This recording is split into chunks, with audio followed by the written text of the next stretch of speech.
You are aware about the power of nature. I know that you've talked about it today. There's a growing body of research. It's worth reiterating that idea every week or every month. It seems there is a new study, new literature.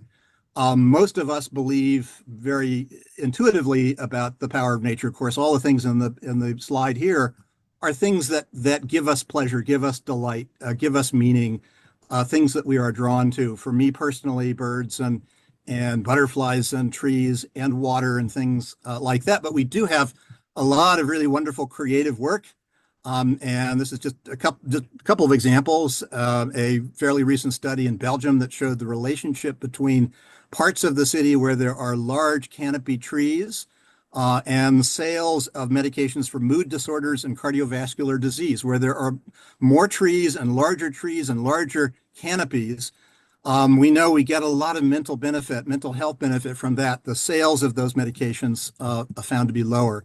There have been a couple of references to COVID, to the pandemic in the earlier presentations, and we still think very much about that. There's a lot of evidence, of course, that at the worst point in COVID, where many of us were in lockdown, it was nature that was the saving grace, the balm, the salve that kept us going.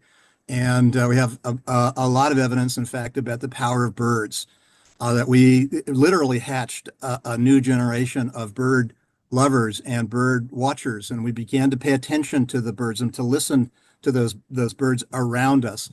So we were doing a sound test just a minute ago, and I realized I didn't have any bird song in my slide, so I very quickly added this slide of what is my favorite bird, a wood thrush, and I look forward to that bird returning every spring. I've got the dates of the last 5 years. The first date in spring that I heard that bird. I hear this, it immediately calms me. I immediately think of my background, my parents growing up listening to birds. It fixes the places we live in. It's really a wonderful aspect of living to be able to experience birds and to hear bird song. But it's many different aspects of nature. And again, a lot of building evidence, all the things on the right, we know in the presence of nature, our blood pressure goes down, anxiety goes down, stress levels are reduced. Here in the US, we have evidence about in the presence of nature, we see crime rates going down. We plant trees, gun violence goes down. Even evidence that from environmental psychology, that in the presence of nature, we're more likely to be generous, more likely to be cooperative. You can make a pretty good case that nature helps us to be better human beings. And that's a really good reason to be investing in every building incorporating ECOLOPES. Flourishing is a word we're often using to describe all of these different benefits that we have. Many of you know about awe and the research coming out of on the experiences of awe that we have in daily life or could have in daily life. One of the definitions of a biophilic city for me is a city that maximizes potential moments of awe. And awe are these experiences where we see something unexpected. We have a sense of the vastness of the world. Our own bodies and our own egos are reduced, and we're thinking about being part of a larger world. Those are the kinds of experiences we want to see and have around us. And ECOLOPES, I think, can provide those as well. There's a lot of new evidence about awe. I highly recommend Dr. Keltner's new book, Awe. He summarizes a whole career of wonderful research on this. This is one study on the right where he took people out and asked them about their experiences looking up at a building. Another group went out and looked at trees, and perhaps not a big surprise that the trees elicited more of a feeling of awe, and that those feelings of awe actually, as you see, made people feel less entitled and less narcissistic. Again, contact with nature can help us to be better human beings. Well, that image of the building, I think, is a challenge for all of you working on ECOLOPES. That looking up at that building should stimulate as much awe as looking up at that forest. One of my favorite studies is one that you may know about, where different groups go off on what are called awe walks. And so, some of them go off on awe walks, some of them just go on walks. And the awe walks participants are given the charge of looking at the world through new eyes, walking somewhere they haven't walked before, looking for the nature around them. And compared to a control group, what they're finding is that, again, similar kinds of pro-social behaviors and attitudes developing from the awe, and really interesting. They asked actually each participant at the end of each walk to take a selfie, and the group, you see the images on the top from the awe group. What they discovered was that people over time in their selfies were smiling more broadly, and they tended to frame their pictures in a way that gave more attention to nature and less attention to themselves. So this idea of being kind of, again, part of a larger whole, being part of a larger world. Here in the U.S., we're still grappling with this debate about whether employees should come back to the office. I don't think that following the pandemic, especially our reconnection with the natural world, not many of us want to go back and work in a cubicled office without nature and without natural daylight. And so this is an interesting challenge for us. Some of you know about the International Outdoor Office Day and Nature Desks organization, actually based in the Netherlands. I have several Dutch examples. It's great to hear the Dutch presentations, or presentations that mentioned the Netherlands earlier. So it's a challenge. We are working in different places. We're working around the city. We're working from the park. ECOLOPES designs may offer even new ways for us to be working. How much nature do we need? That is still a very open question. We have been using this thing that we call the nature pyramid. This is a version that Singapore has developed. Basically, it's built around this idea of the food pyramid that's meant to guide us in our healthy food choices. So those foods at the top of the pyramid, things that you want to eat in small quantities, the need to build your healthy food diet with all the things at the base of that pyramid, fruits and vegetables and grains. Well, similarly, our nature diet, we have to think about what our nature diet is in a city. We can't, again, build our nature diet around travel to some remote place. It has to be those experiences, the bird song we just heard, the trees, the nature that we see, the ecolopes, and the designed into the buildings we're living in. So we're seeing a lot of our cities in the network use this nature pyramid as a diagnostic tool to judge how well they're doing. Just this past spring, we actually collaborated with a PR company in Belgium. There was a national campaign in Belgium around daily dose of nature, and we helped them to actually identify some temporal standards. How much time should you spend outside each day? How much per week? How much per month? And they produced a Dutch and a French version of this nature pyramid. But of course, it's flipped upside down. We learned that in Belgium, they are used to seeing the food pyramid in this way. So it ended up being called a nature triangle, not a nature pyramid. But we need to be thinking about how much time in nature. We know, of course, challenges of adapting to climate change in many cities, huge challenges of dealing with storms and flooding and urban heat. Everything, just about everything that you can do to make a city more natureful and biophilic will also make it more resilient. These are images from Rotterdam, the idea of water squares, for example, that are designed to retain and store stormwaters, but for most of the time they are new public spaces, places of greenery, and places where you can be outside. So we have this global network of cities. There is an online journal called Biophilic Cities. Network is very much about sharing stories and sharing information. So city of Edmonton on the lower left, doing some filming about their city. Every city in the network has their own page and are encouraged to do things like filming and telling their story. I usually show up at these events, and there's a celebratory event. This is Raleigh, North Carolina, in the upper right, an Earth Day event. So what is a biophilic city? I've already given a lot of ideas about this, but it's a city, of course, that works hard to connect us to the nature around us, It is about parks and gardens and maybe the traditional places of seeing nature, but it's also beyond parks. It's really understanding nature all around us and the idea of being immersed in nature in a city. It's about connecting to that nature. It's about connecting to each other through nature. It's about nature conservation. We know we're in the midst of a global biodiversity conservation crisis. You have talked about that a bit today. Cities can't be the entire answer to that, but we can be a meaningful part of the response. And we believe in biophilic cities that there is an ethical duty to make room for other species, an ethic of coexistence and care. That's how we're often describing it.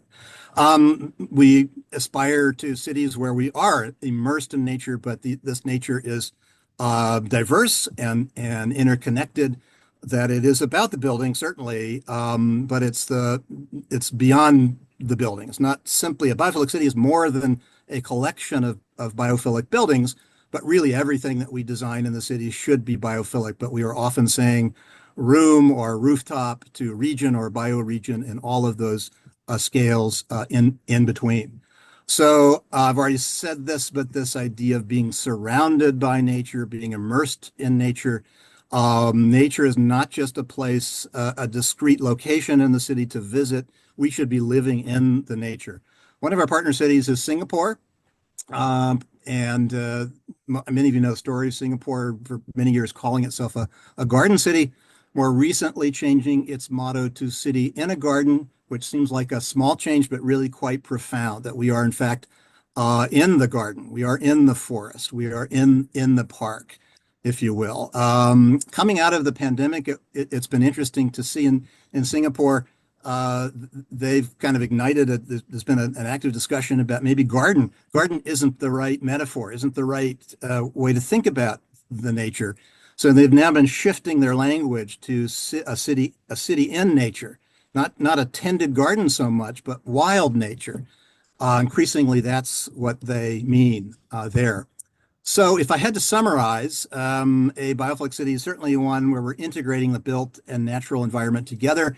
It is immersive nature, integrated, continuous, and seamless. It's certainly about parks, but it's beyond parks. It's about biodiversity and wildness. I've just said whole of city, room or rooftop to region or bioregion, but it's also temporally whole in the sense that whole of life, that you ought to have exposure and contact with nature very early in your life and have that throughout your life into adulthood and into your latter years. It is a culture of biophilia. It's not just the presence or absence of nature. One of you was talking earlier about the inability of architects to identify common species of birds. And we've done a whole series of surveys here in the US and finding that people are very good at recognizing the Starbucks logo or some corporate logo, but they can't identify common species of birds, for example. And so how much do you care about the nature around you? How much are you engaged in that nature? Are you working for its conservation or its restoration? And the last but really important element, especially in US cities, is a socially just distribution of nature. So in most American cities, if you look at tree canopy or access to parks, or the distribution of nature is not fair and just.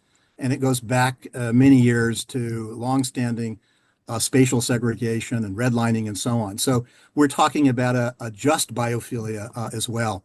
So love for you to go see biophiliccities.org. There are lots of examples of what cities are doing, a whole variety of different things. Every city is a bit different. Here's a sort of sampling. And again, there's a separate page for each of these cities.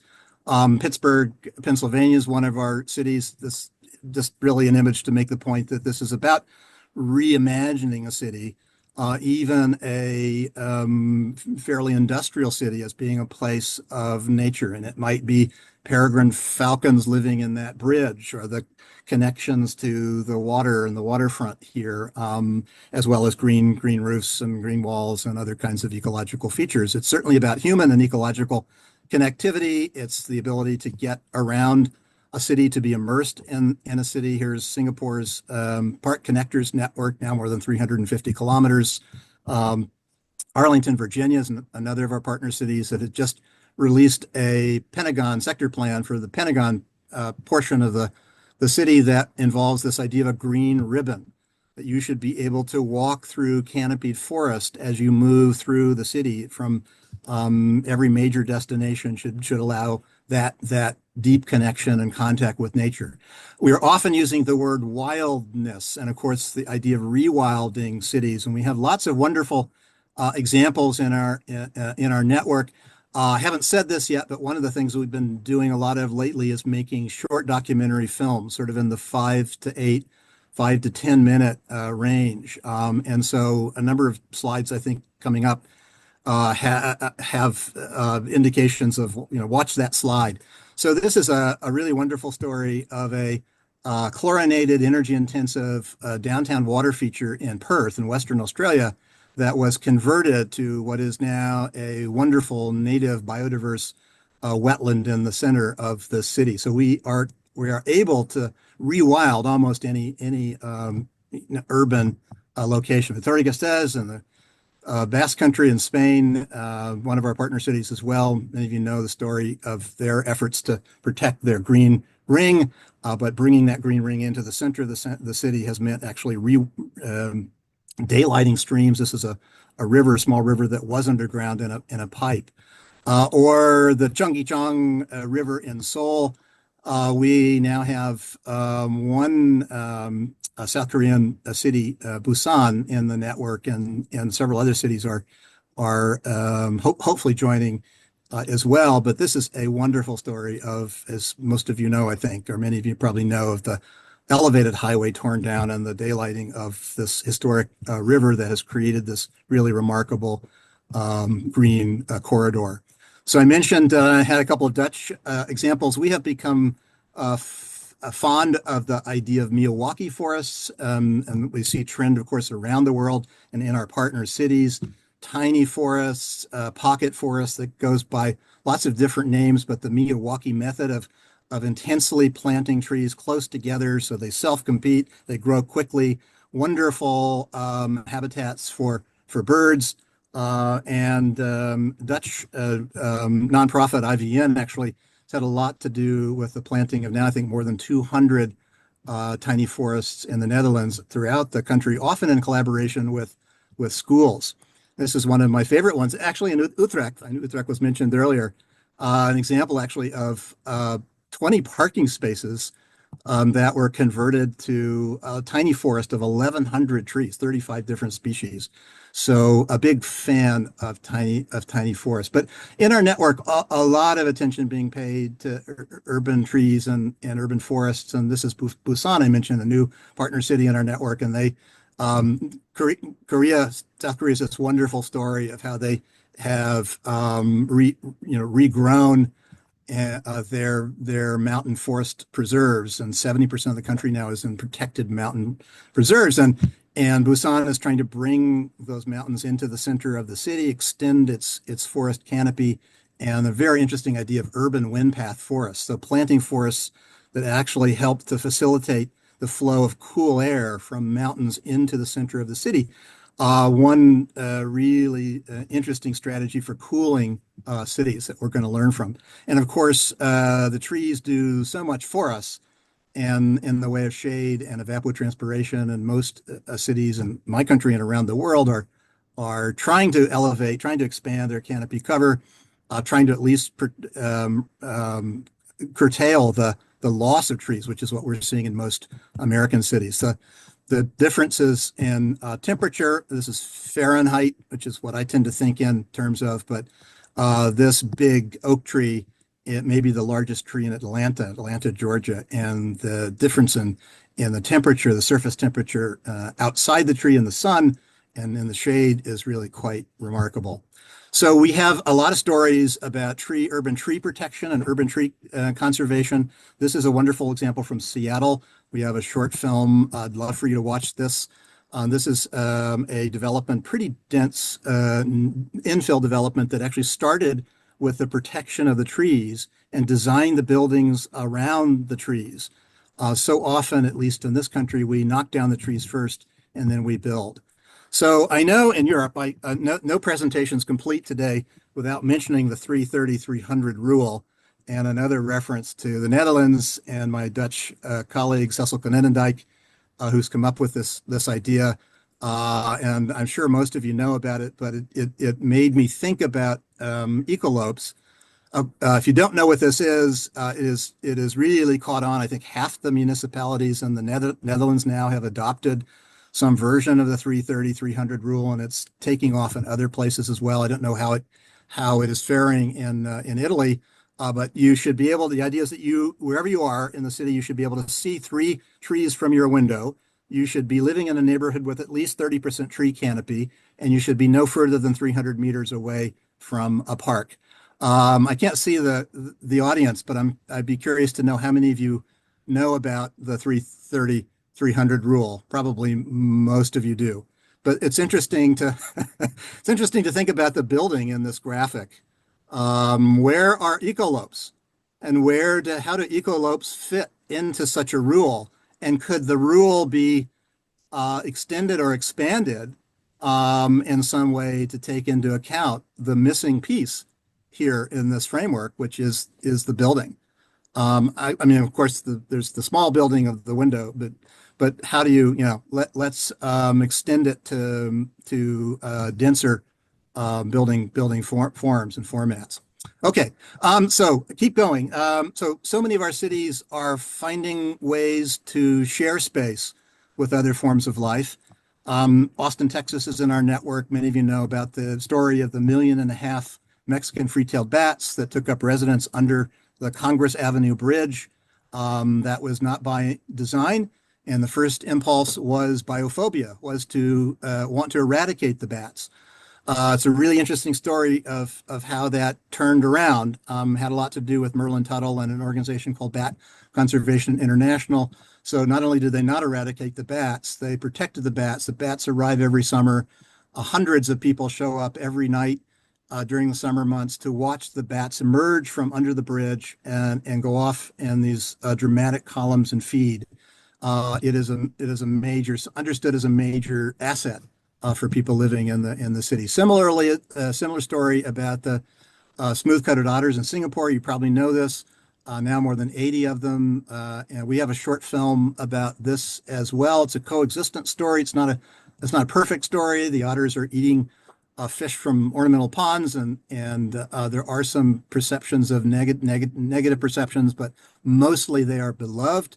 Why did they come back? It had to do with habitat restoration and the restoration of the Kalang River, which you see on the left, and which is doing in this image what it's supposed to do. It's designed to retain and hold floodwaters.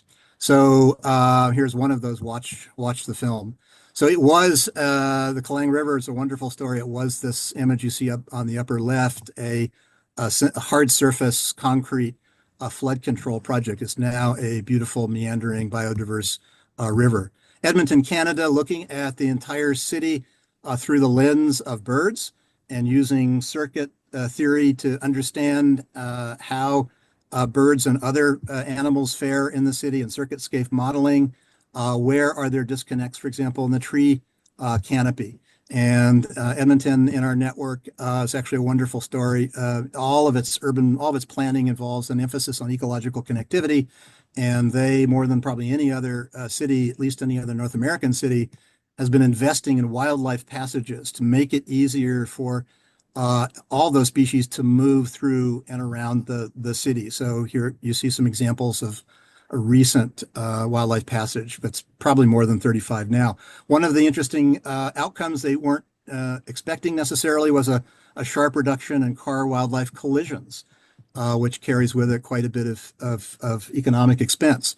I am a big fan of finding other ways to renaturalize cities, and there's been a resurgence of interest in beavers here in North America, and many cities that are making room for beavers. And beavers, of course, are these natural engineers, and they create these wetland systems and with channels, and they're quite elaborate, and they retain stormwater, and they create bird habitat, and they do wonderful things for us. And stormwater management is a big part of the argument for making room for beavers. And these are images from Atlanta, Georgia, a golf course and the beavers are in the middle of the golf course. And actually, the if you're in Atlanta and you're a birder, you would find this site. So a very important birding site. We have one film about beavers, new film in Atlanta. Actually, love for you to watch that. We've also done some recent filming in Seattle. This is actually an example of a park, a neighborhood park where beavers, where people time their walks and their walking their dogs so that they can see these wonderful beavers in action. So I'm also a big, as you know from the earlier bird song, I'm a bird lover, and a lot of my work lately has been around this idea of bird-friendly cities, and that's a big challenge for us in just about every one of our partner cities. We've seen this remarkable decline in birds here in North America. This study on the left, or actually both images, from right before the pandemic, shocking that we'd lost about a third of the abundance of birds since 1970. We know globally 50% of bird species are in decline, so it's not one single thing, but many different kinds of things that we can address in the design of our cities. And there is a lot of very wonderful, positive work going on. Nature Canada has a formal bird-friendly certification system, which I highly recommend. I won't talk about it here, but there are several of our cities, including Edmonton and Toronto, are now officially designated or certified bird-friendly cities there.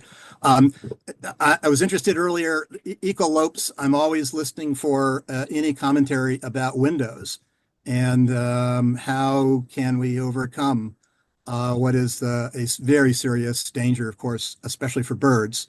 Not entirely birds, but we have one estimate that in the U.S. alone we lose about 1 billion birds from window strikes or bird window and building strikes. The birds don't, of course, recognize windows as a barrier. They see the reflected cloud, or they see the trees or greenery reflected in that.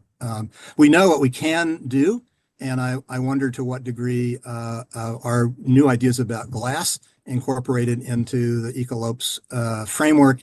Lots of companies now, lots of different products. One really effective one that we've been installing, retrofitting on windows, is a product called Feather Friendly. We know the pattern density needs to be at a minimum 5 centimeters by 5 centimeters, or 2 inches by 2 inches, and that's what birds will in fact see. The good news is that in North American cities, we're seeing cities adopt mandatory bird-safe design standards.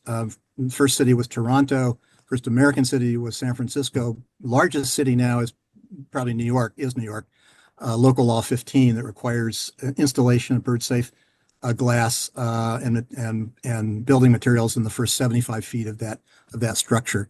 So a lot of other interesting ideas for how we protect birds in cities. If you're interested, there is that bird-friendly book that I just showed, and we have a bird-friendly cities page on Biophilic Cities page with more information. Interesting to hear the discussion of interactions between different species.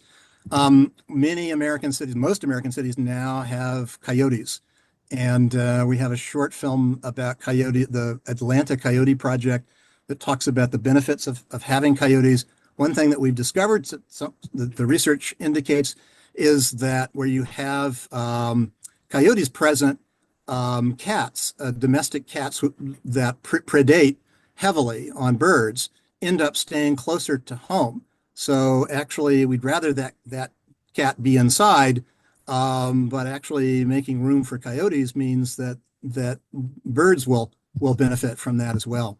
So a lot of what I've been talking about is not so much building centric, but we have a lot of wonderful work going on. Lots of biophilic buildings in our cities in our network. This is Toronto. Ty Farrow, you may know him, a wonderful architect. This is the cancer center where you see the living nature in the interior, but also the use of mass timber to create the feeling of a forest, an atrium as you walk into this building.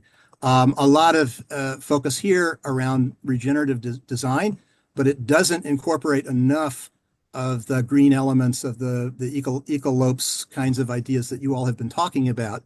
I'm a big fan of the Living Building Challenge. I know that that's taking off a bit in Europe as well, but structures like the Bullitt Center you see on the left in Seattle is now 10 years old. You see the sometimes referred to as the sombrero building because of its extended rooftop. That's in order to produce at least as much energy as it needs. And so over the 10 years that it has existed, it's produced about 30% more energy than it's actually required.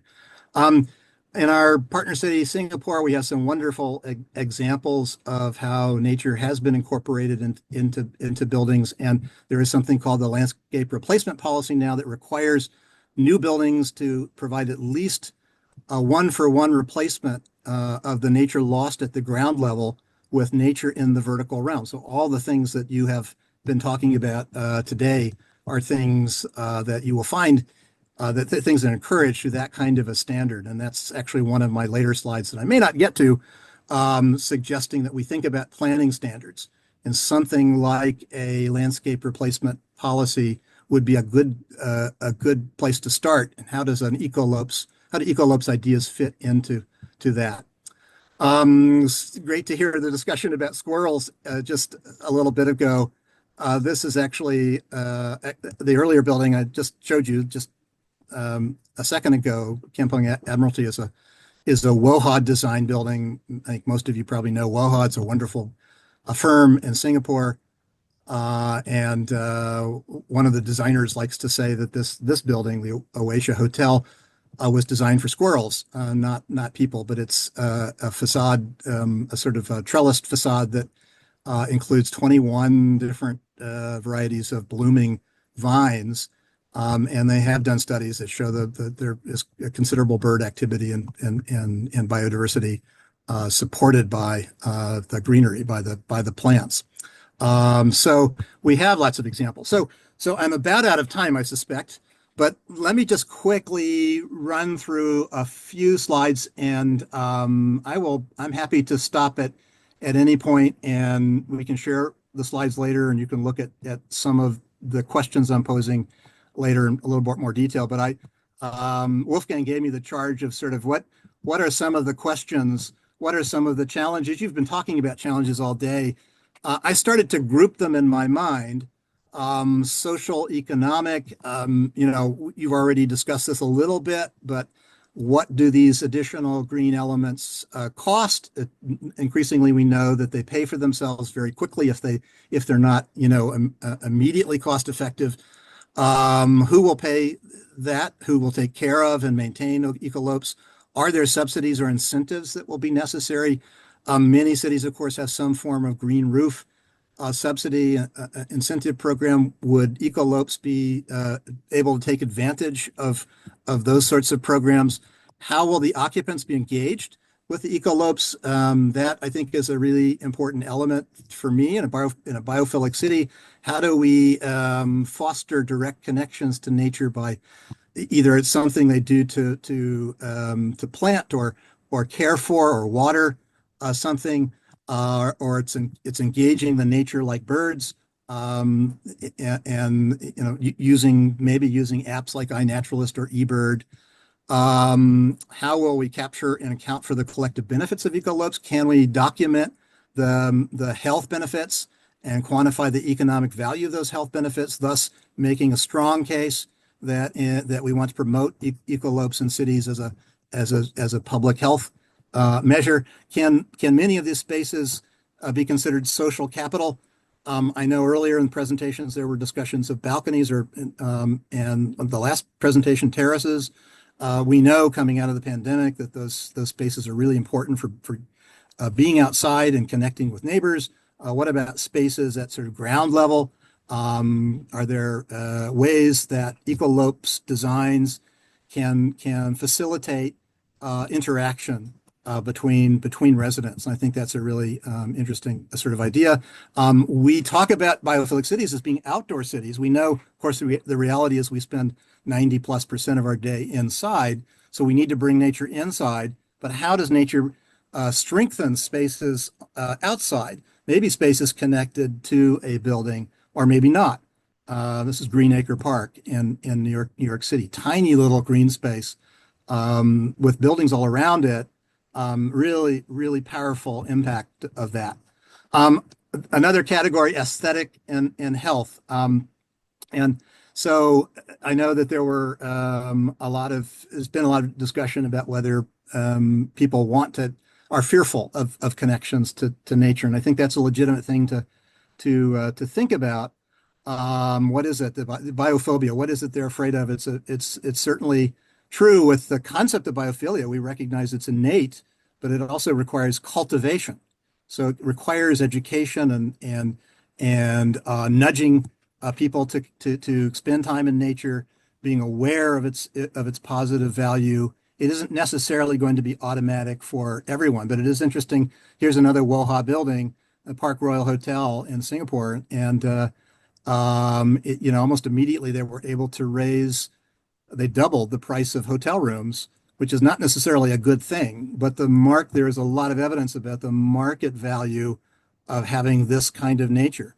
So people reserving rooms in this hotel want to be on that floor with nature.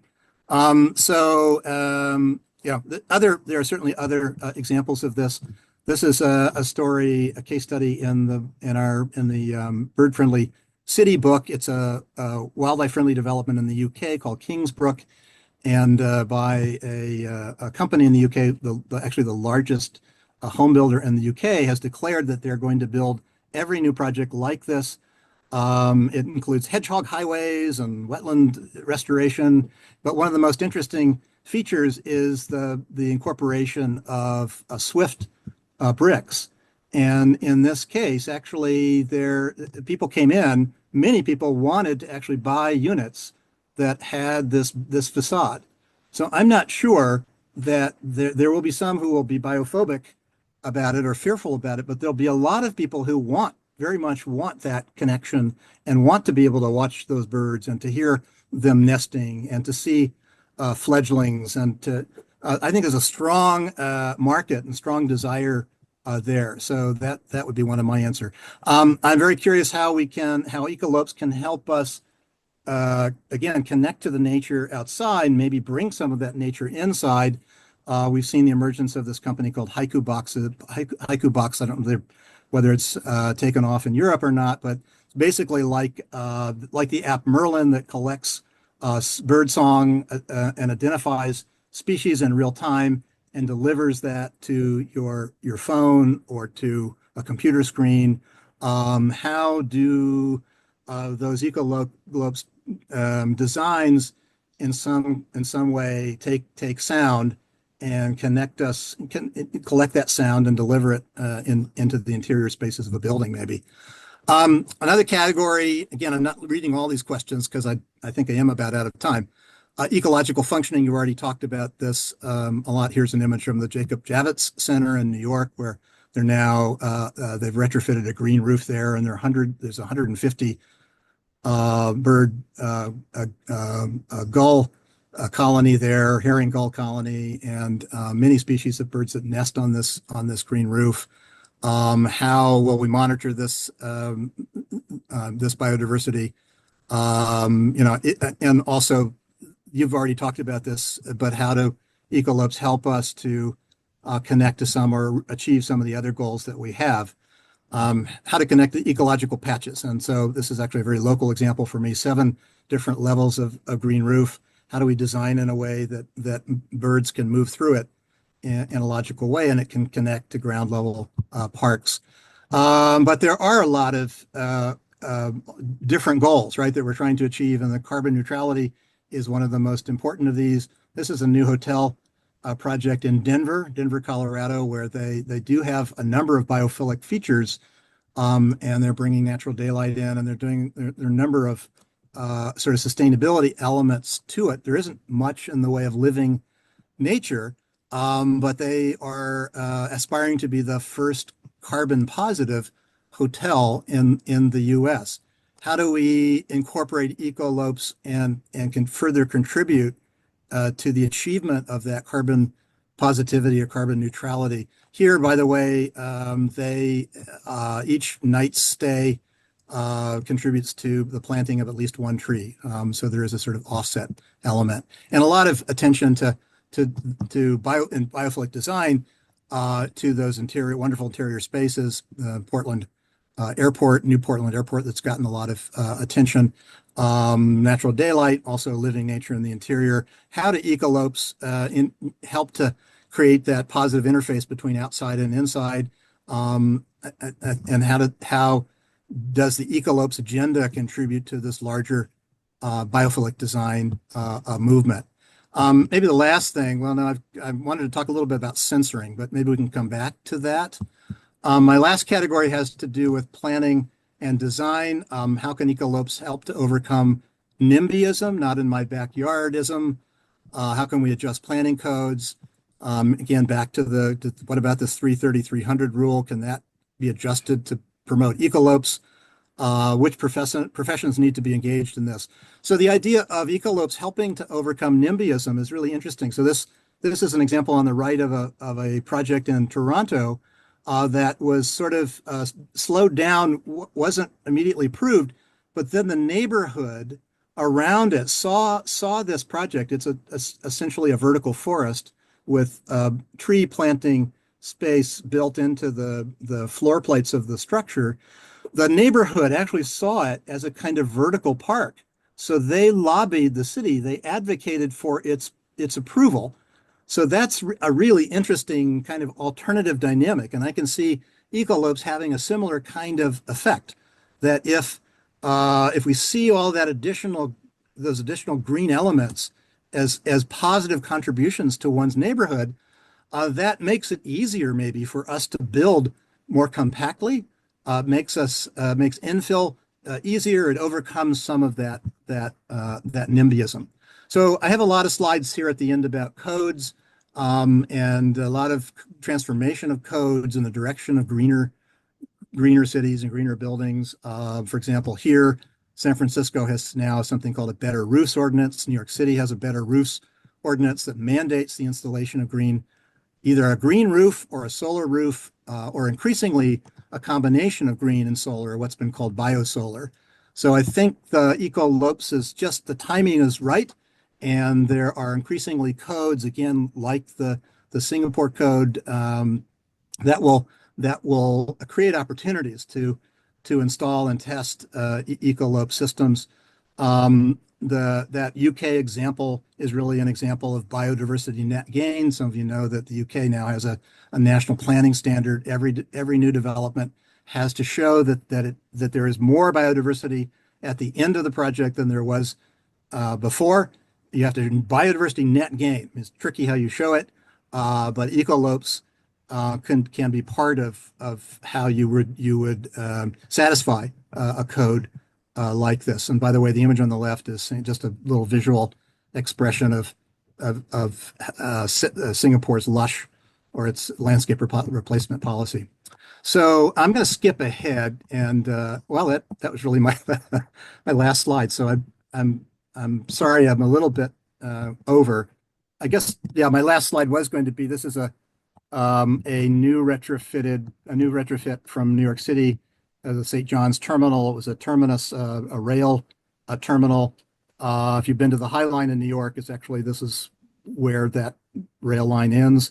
And it's now a Google building, and they've incorporated some wonderful biophilic elements, green elements. And what's really cool to me about it is that what used to be New York Audubon, which is now the Bird Alliance of New York, and the developer and the architect all collaborated on this building, and it uses native trees and native plants, and they're monitoring it for the number of species of birds that have been observed. And you see here already 40 species have been found there. We have to be careful, right, when we bring more birds closer to windows. And so it's really important, circling back to that bird safe window idea, that we don't try to create habitat that brings birds into places that create more danger for them. Okay, I'm going to stop. And love for you to visit us at the Biophilic Cities Network. And I'll stop there. Hopefully there's some comments and questions and somebody's left in the room at this point, I hope. Yeah, thanks a lot, Tim. We, by the way, have one city, Verona, from Italy in the network. We'd love to have more Italian cities and more cities everywhere. Thank you so much for the presentation. It's always super inspiring. And also thank you so much for kind of doing my job here to summarize the day. Yeah.